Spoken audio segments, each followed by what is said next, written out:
Hey everyone, welcome back to the Can I Ask You a Question podcast. Sending out a new podcast every week, either solo episodes with yours truly or deep dive interviews with the most interesting people in my world. Either way, we're getting curious, asking questions, and having a good time as we grow in life together. Here's the question that we're asking today. What does happiness actually look like? You know, I was recently on a cruise to Alaska with my wife. We'd saved up for the cruise and looked forward to it for months. But once we actually got on the boat, for the first 24 hours, we were both pretty miserable. And partly, this was due to us both getting seasick. But the other part, we're starting to realize, is our beginning of vacation nerves. The same thing happened on day one of our highly anticipated trip to Disneyland a few years before. I'm starting to realize that I think we were so stressed out about needing to validate our investment and have fun that it was stealing our fun, or put another way, it was stealing our happiness. And so we want to just explore, okay, well, what should we have done, or what does happiness actually look like? Happiness is something that we all chase or have chased, but what are we actually looking for? And here's kind of the question: would we recognize it if we found it? If happiness was staring us in the face, would we recognize and go, that's what I've been chasing, that's what I've been seeking or praying for? Happiness can be such a vague idea. It seems that everybody has their own definition and way of describing it. Some people say it's an emotion, others that it's hormones, it's basically biological, others that it's a state of being or a lifestyle. Some say happiness and joy are synonymous, and other people are very clear that happiness and joy are not the same thing, and they're very different. And so there's a lot of kind of I think vagueness on the area of happiness. So in today's podcast episode, I want to invite you to join me in gaining some clarity on happiness. Let me ask you this question. How else can we achieve it unless we know, and if you're just listening, know I'm doing air quotes here, what it is? How can we achieve it if we don't know what it is? We have to have a destination. We have to have a general direction we're going if we're going to reach happiness. And so we're going to be exploring it. What does it actually look like? And hopefully when we meet it at the grocery store, walk in the other way, I don't know why happiness is walking around, but we're going to recognize it. Let me be honest. Sometimes I want to feel happy, but I don't know if I should. In my head, I wonder if I've checked off all the necessary boxes. What needs to happen for me to be happy is kind of the question. Have I checked it all off? And, you know, as I kind of process that and as I look at that and I try to kind of get myself in a place where I'm ready to enjoy and be happy and have a good time, like that Alaskan vacation I told you about. And I'm trying to get my head in the game. And this time on our way to that Alaskan cruise, I actually came up with 3 check boxes of happiness. How nerdy is that? But I want to share them with you. And I told myself, if the boxes are checked, I could let myself be happy. You know, I think maybe saying it in different ways, I could expect it. I could anticipate it.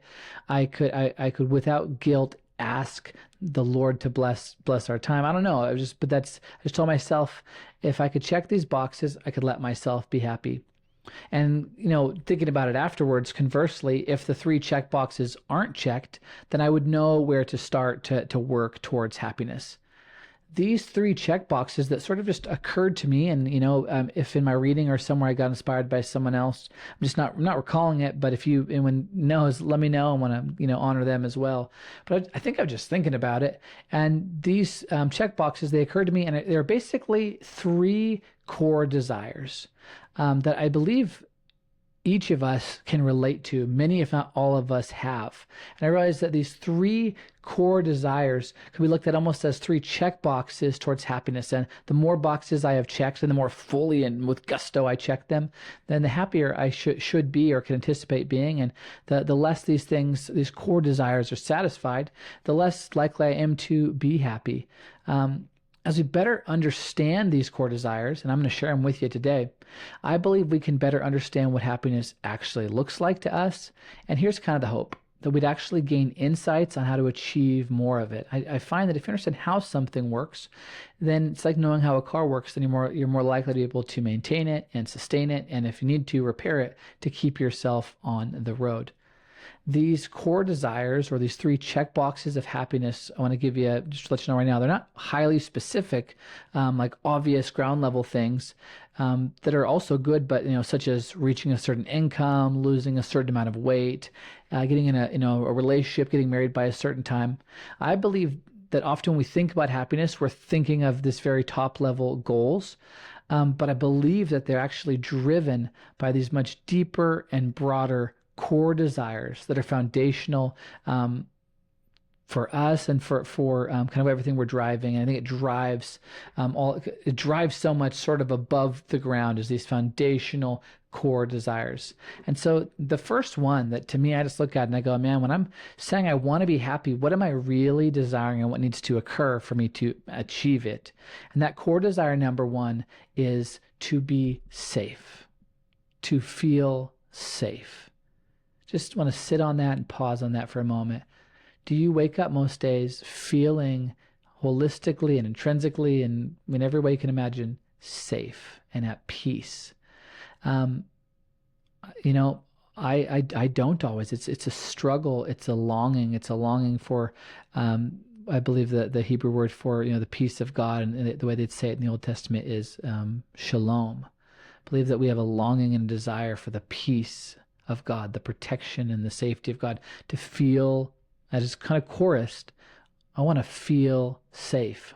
Core desire number 1 of checking the boxes of being happy is being safe and feeling safe. One of the fondest memories and most peaceful memories of my life comes from a time as a young kid that I went to an out-of-town concert with a bunch of family and friends.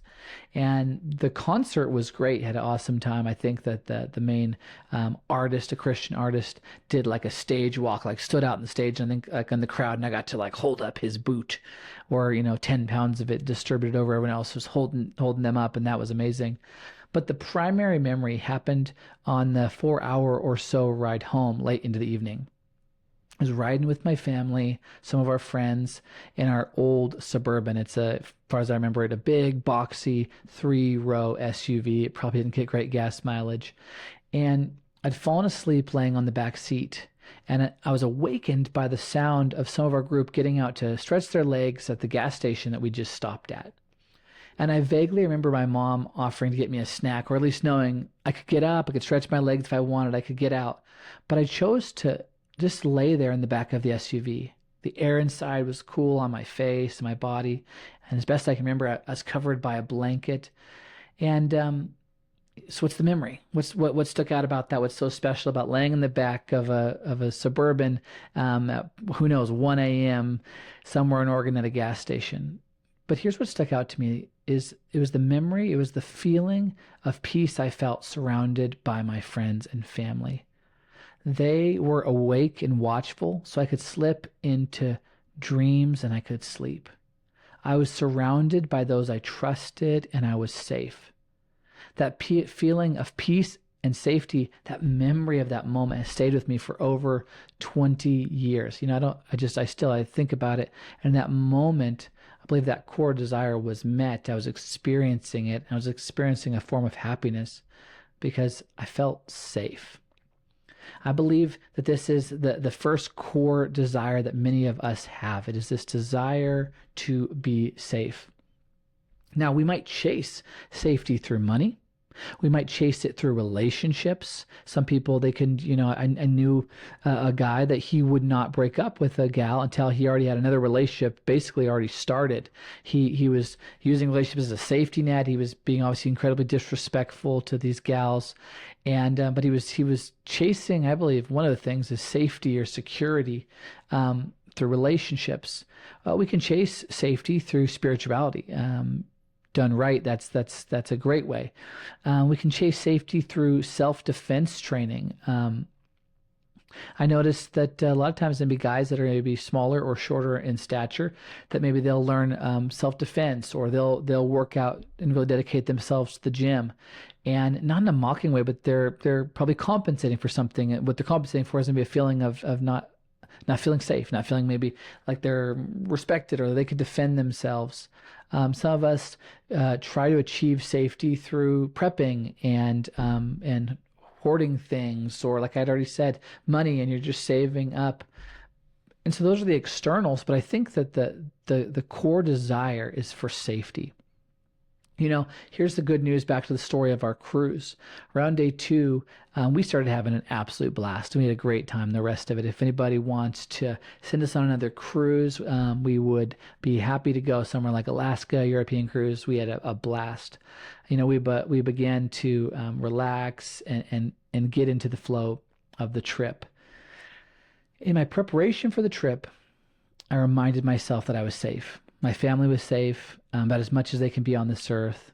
I sought God to give myself permission to give the rest of the job of protection to Him, and to check this box so I could experience happiness. But part of being able to have that vacation and to enjoy myself and just kind of let go was I had to check this box, partly through being practical and knowing that I'd done what I could, but then and the bigger part is I had to check it by letting go. I recognize that I'm still so driven by the longing to feel safe and secure for myself and my whole world, family, career, possessions.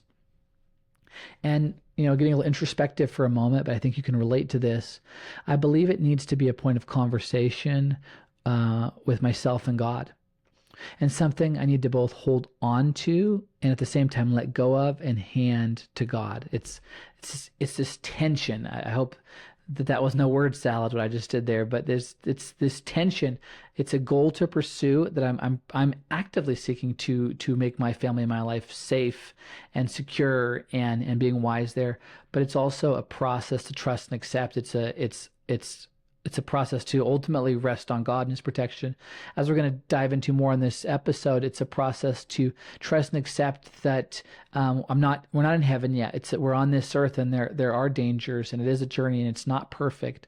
But that is core desire number 1. And I'd be curious to see as you're listening to that, if you can relate to that. If when you look back at not what you're doing to achieve happiness, but why you're doing it, and go, is some of what I've been doing driven by a core desire for safety, to feel or be safe? And I think if we realize what we're really about, then once again, I think we're a lot more likely to achieve it. I think we can sometimes just filter and clean stuff out of our life and go, you know what? I thought I really don't need more money, or I really don't need that second vehicle, or I really don't need that applause, or whatever that thing might be, because what I was really chasing was this core desire. And if I can achieve it just in a simpler way and get rid of the fluff, then I will. And I think that's generally wise. And so that's core desire number 1.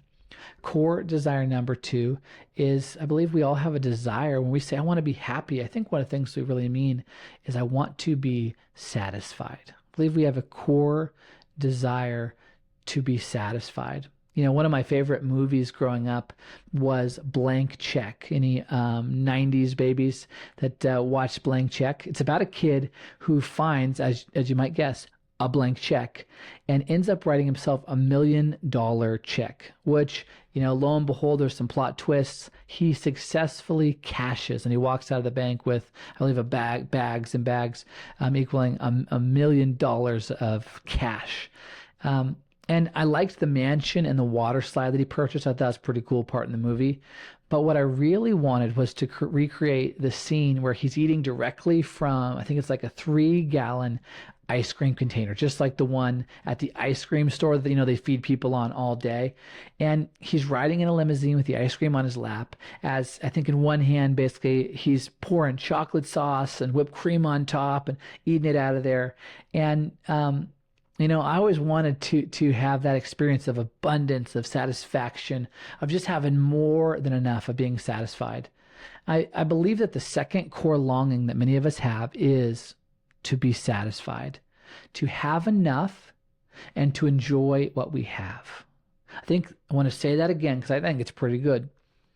Our desire to be satisfied can be explained this way, that we want to have enough and to enjoy what we have. I think many times, I know I have felt a lack, or we feel like we don't have enough to be satisfied, or for some reason what we do have, we're not able to enjoy it.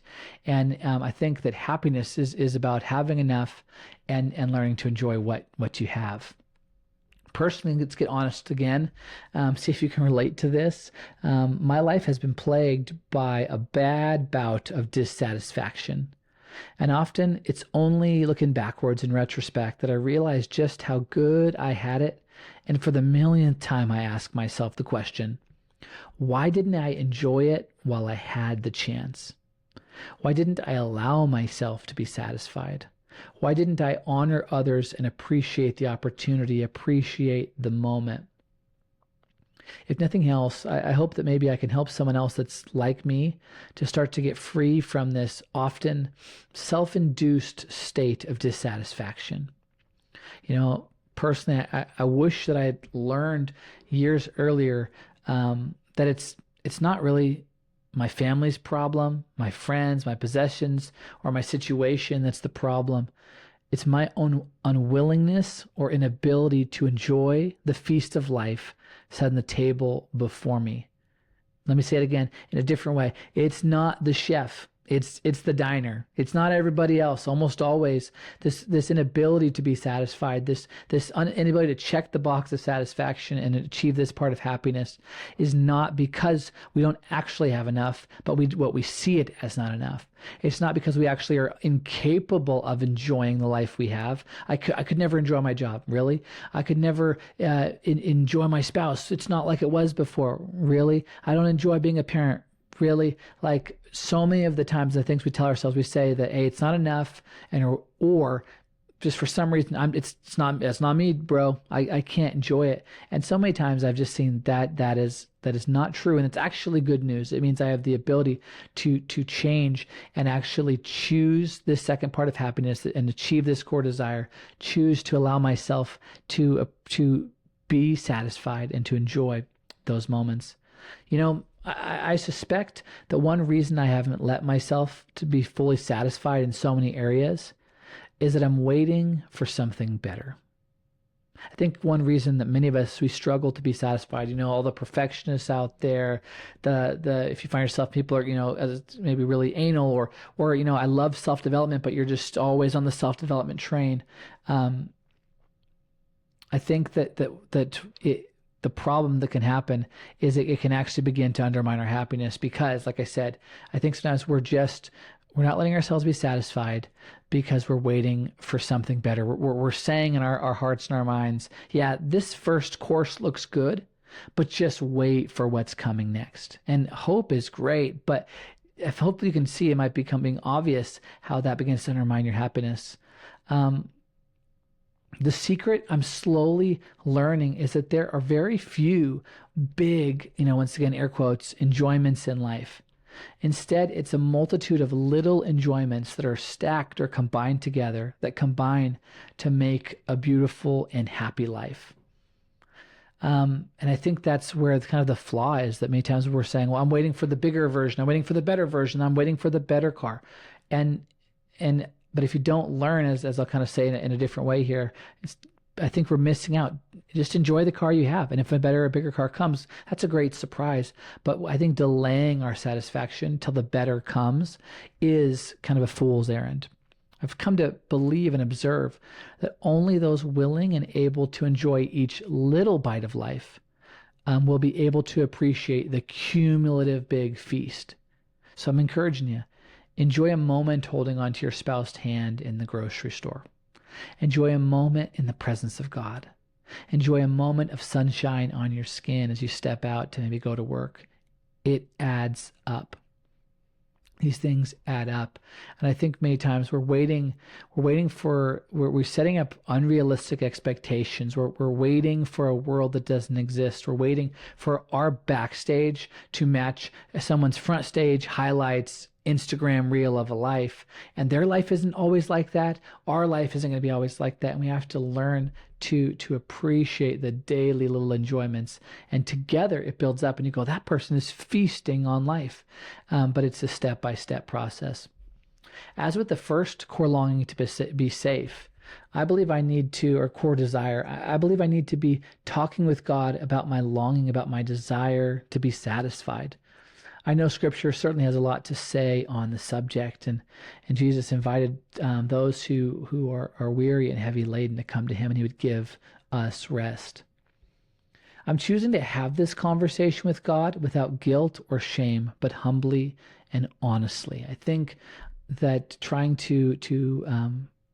I don't want to come from a place of shame on this, but I do want to give it to God. And I believe he's going to guide me and lead me and guide you and lead you to take this desire and put it in a proactive way. And so many lessons are going to come. Let's talk to God about this second core desire.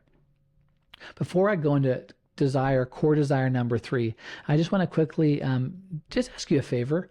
Would you share this podcast? Would you share it with a friend? Would you share it, maybe take a screenshot of it right now, or a picture of yourself listening to it, share it on social or in person? Just side benefit. Maybe you're wanting them to grow in a certain area. Maybe you want them to be encouraged, but you don't maybe have the opportunity to have 40 uninterrupted minutes or so to talk to them about, true happiness, or about health, or about many of the things we're talking about. The episode that was just released on what should I be doing during election year and how do I be proactive during that? Hey, send them the podcast, and I will talk to them, and then hopefully you guys can talk about it and grow in your relationship, and you can see some benefits in their life. So I would just so appreciate that you'd share it. We'd get the word out there. In all honesty, I don't really love being on Instagram all the time. So I like talking to you guys and hanging out this way. So if you could help me, maybe you love being on Instagram, or you have a friend that your coworker, if you could spread the word this way organically, I would love it. And I can keep focusing on hopefully doing some great content for all of us and other fun stuff. With that, let's jump into core desire number 3. I believe that core desire number 3, something we all desire, is to be successful. So core desire number 1 is to be safe. Core desire number 2 was to be satisfied. These are kind of check boxes, and these are the things I asked myself, like as I was preparing for that Alaskan cruise. Are things as safe as I can make them, and then give it to God? Yes. Is there any reason why I can't just absolutely just enjoy this week with my wife and be just totally satisfied? No. And it'd be a waste and foolish not to, and so I checked those boxes off. Then the third box, the third longing, was a desire to be successful. Let me give you some names: Winston Churchill, Walt Disney, Teddy Roosevelt, Jeff Bezos, Bear Grylls, great name, Elon Musk, Phil Knight, Dietrich Bonhoeffer, William Wilberforce. What do all these men have in common? Here's what it is. I've read biographies on each of them, great biographies or autobiographies, mainly biographies, and in their own way, in their own era, their own time. They're from different time periods. They were, in my mind, successful. I don't know I think you would probably agree when you hear those names: Churchill, Roosevelt, Disney, Musk, right? Phil Knight, the founder of Nike. I think it comes to my mind, these guys were successful. They made fortunes. They started businesses. They led nations, conquered mountains, or were champions of justice and changed culture. These men, and I could have added a list of women as well, they did something different and significant, something worth remembering, and to me that equals success. And so I believe this is that third core longing that many of us have. It's to be successful. I believe there's a desire within us, a core desire to do something significant. And for many of us, there's a desire to have that work of genius, that act of heroism to be known, to do something meaningful, and if other people see it and affirm it. I know that this is definitely a driving desire in my life.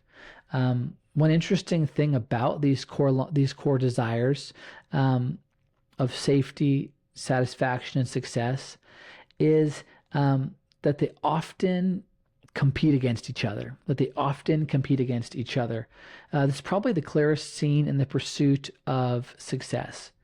To be successful, often, you have to sacrifice your own comfort and satisfaction as you embrace some level of discomfort and change and progress and growth. You also often, to be successful, have to take risks that make you feel sometimes totally unsafe. And I find the pull of these three core longings in my own life both frustrating and fascinating. The way that they compete, the way that, I feel like to a large degree, the desire to be safe and the desire to be satisfied in a relationship and have enough, they're pretty well in alignment. But then there's that part of me that is actually says, hey, I wouldn't, if you just gave me $1 billion and said, just go live on a private island, even with all your family and friends, and have a great time, I would go, I'm not going to be happy with that.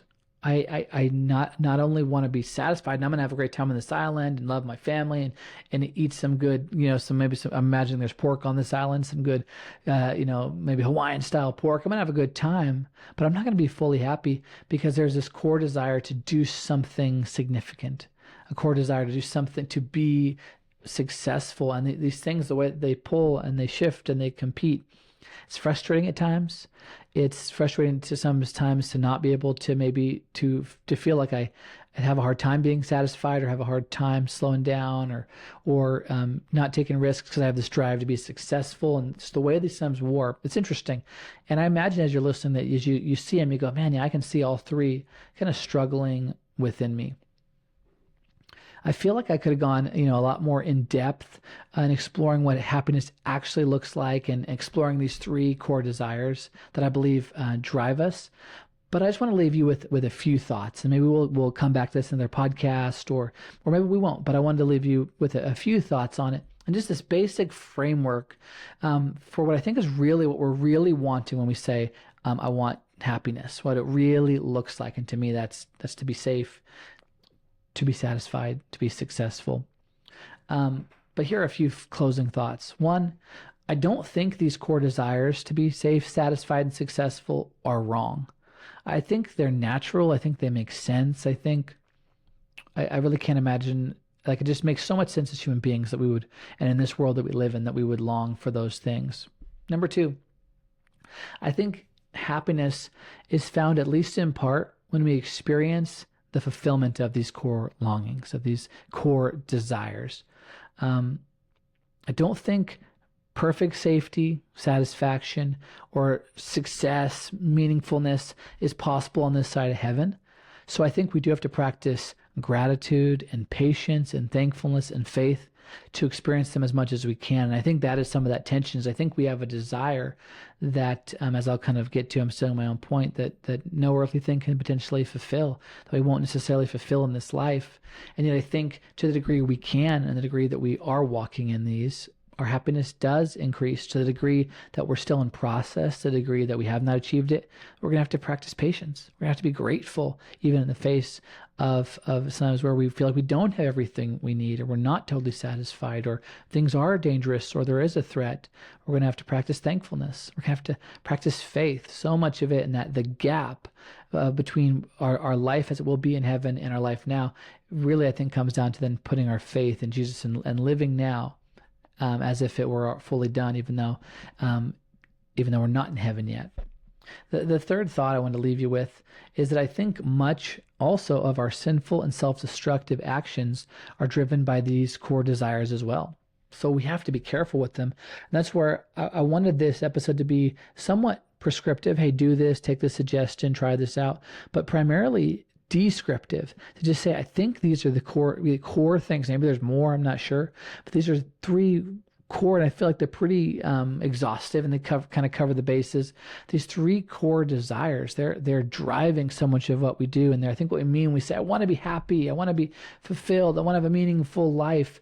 And there's a good place for that. And there's definitely a place to have a conversation with God about it, and not one that's built in shame, as if these are just totally abhorrent desires. I think it's far from that. I think that they're want to be careful of saying this, but I would say good desires. I think I don't believe definitely we should be coming in shame. I think they're just come, be honest, talk with God about them.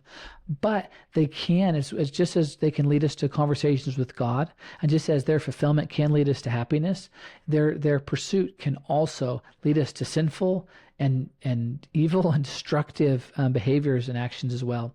I believe that the devil or Satan tempts us like he did Jesus after Jesus had fasted those 40 days.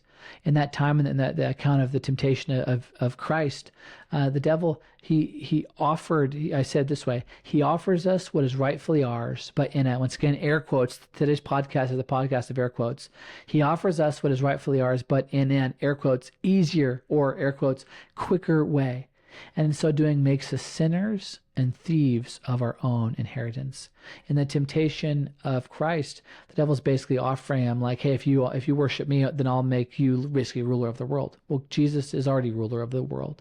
If you, and went on, if you, and there were the two other ones on my mind's going slightly blank. And it's like ultimately one was about angels protecting him, one was about food. And like ultimately, Jesus could have called the angels. He is their Lord. He multiplied food as a miracle later on in his ministry, but it wasn't the time, it wasn't the place. And the devil will often try to lead us in these desires to be safe, these desires to be satisfied, these desire to be successful. He'll lead us down an easier or a quicker way that actually is both dishonoring to God, destructive to ourselves, and often so destructive to those we love and are around us. I don't think, and this is an interesting thing to say maybe in a podcast about what does happiness look like. And as someone that really wants to be happy, that doesn't think that's a bad pursuit, I'm going to say this. I don't think happiness is the chief purpose or goal of this life. And the pursuit of it can, as I've been saying, lead us astray if we don't surrender it to our higher calling of love for God and our neighbor. I loved what Jesus said in the New Testament. He said, basically, I can summing up the whole law and the prophets in this: love the Lord your God with all your heart, mind, soul, and strength. And I think they said, if I'm quoting it right, second one is equally important: love your neighbor as yourself. I want to wake up every day with the first step of being out to love God, to love those around me. That to me is the safety net, is the filter that helps keep me from going off the rails and these desires to be safe and satisfied and successful. I'm putting love of God and love of others first. That to me is one of the greatest ways to overcome that temptation to be led astray and to cut a corner. Thought number 4, I believe, as I've kind of hinted at, that the ultimate fulfillment of these core desires will be found in God, in heaven. There's so many scriptures on heaven and the time after this. But I'll just share one of them. Revelation chapter 21, verse 4, in the Christian scriptures. It says, He will wipe away every tear from their eyes, and there will be no more death or sorrow or crying or pain. All these things are gone forever.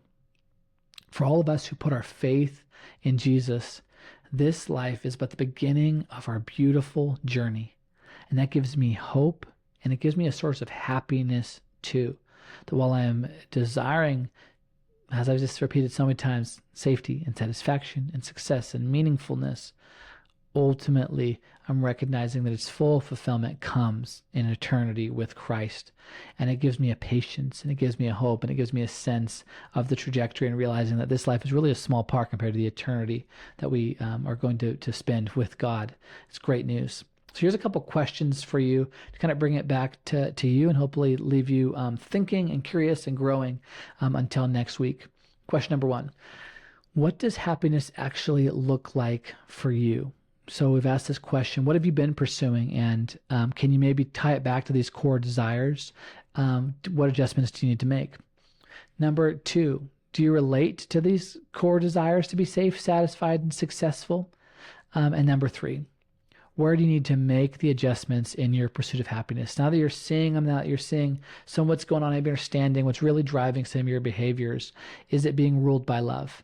Is it ultimately staying within the lanes and not getting off in the ditches, but staying driven by love for God and love for others as you pursue these things? Are there simpler ways? Can you maybe not work 60 hours a week and just accept that you're going to have a 5-10-year-old car and not need the newest one and still be satisfied? Probably, I'd advise pursue it, do it. do you need to work harder? Have you been afraid and doing nothing? And there's actually some simple steps you could take to achieve a level of safety or a level of satisfaction or a level of success. Do you need to take your wife out on a date and bring back some romance to your relationship? Do you need to find a fun hobby to bring back life in your relationship with your kids? Do you need to step it up at work? As you win in these areas, I think you're going to feel a lot more happiness, but guided then by love and staying centered in that. Once again, I just want to remind you, if you would share the Can I Ask You a Question podcast with a friend at the water cooler, on social, however you're doing it, send them a text. Let's grow the community, keep having the conversation. And with that, hope that you enjoyed today's conversation. I'm so honored to get to hang with you every week, to have these conversations. There are things I'm curious about myself. So until next week, God bless you guys. Have a great day.